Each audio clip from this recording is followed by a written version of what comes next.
I'm excited to share Knackly with you today.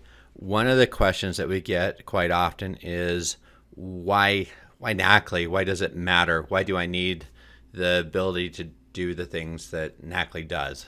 And the way we look at it is that there's three different tiers of automation. I'm just going to go ahead and I'll just do kind of a demo, but what you can see is that there's tiers of functionality that's available, and some of them are extremely easy to do, and some of them are extremely hard.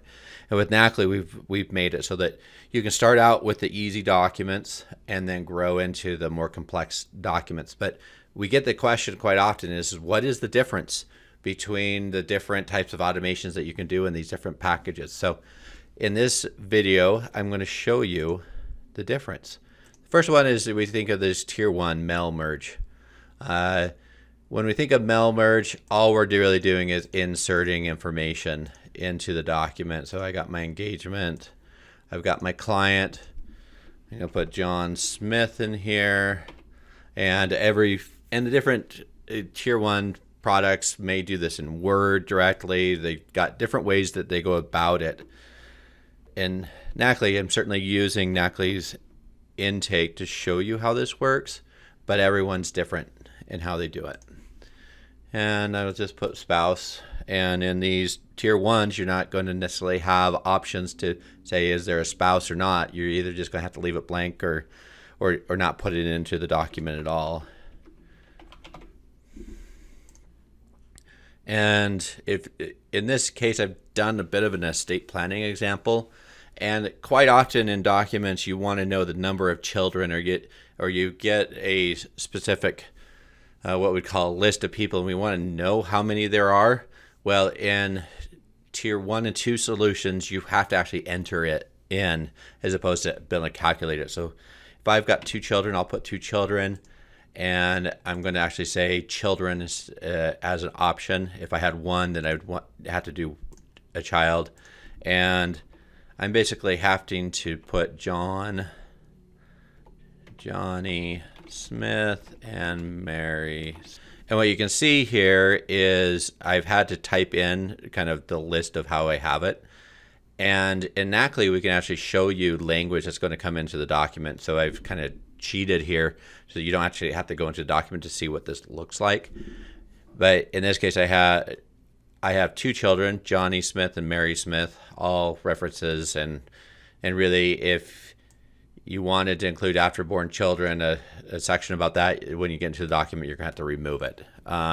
Also in the document, if you don't have any children and you wanted to leave that blank, you'd basically have to go into the document and remove it there as well.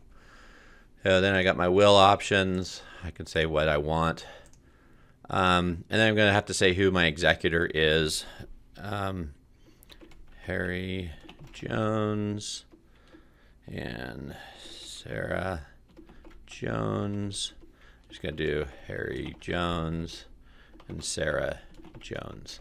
And you'll notice I'm having to retype information every time I go into it. I click complete, and then I get a will 1 tier, and I don't really usually have many options for naming convention there either. Then in the document, what you're going to see is that I have sections. So if it was a married person, I would need to remove that. If they had children, I'd need to remove that section. I'd have to just go through and remove sections because I have no conditional logic to work with. Now let's take the next step up, and let's go ahead and go to see what a tier 2 situation looks like. I'm going to just go back in. I'm going to say tier 2. I've got some conditional logic here, so it's getting a little bit better. You can say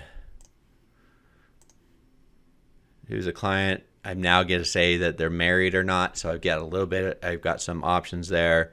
Does John have children?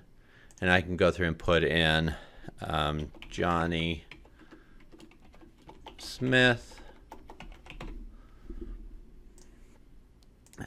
and Mary Smith. And then I've still got the number of children here. I've got 2 children, and so I get Johnny and Mary Smith, which is great. And I got my options to there.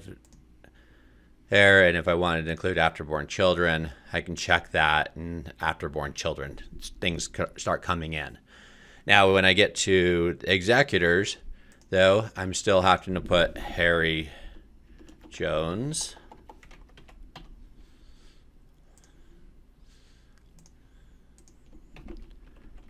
Mary Jones, and under will options, I will say include guardian and compensation. Now, then I'll get guardians, Jones, and Mary. And what you're seeing is I have to re-enter information over and over again because I can't really use the information I put in other areas to reuse it in different ways. It's just not possible in a tier 2 solution. And that's really one of the big reasons why you go to a tier 3 solution, is that you can start using information in completely different ways. And now I'm just going to click complete.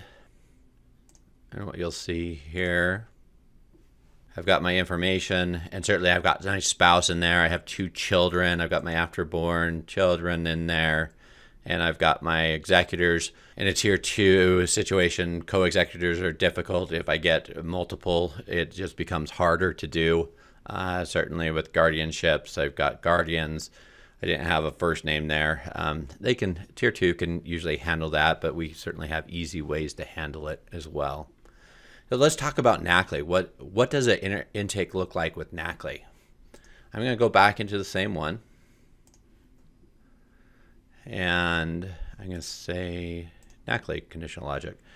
Now, you'll see I have client here, same as what we had before. I am going to start doing gender, because when you're signing, we can do he, she's, testator, testrix. There's things that we can do to make life easier in the automation point, and also from a user's perspective as well.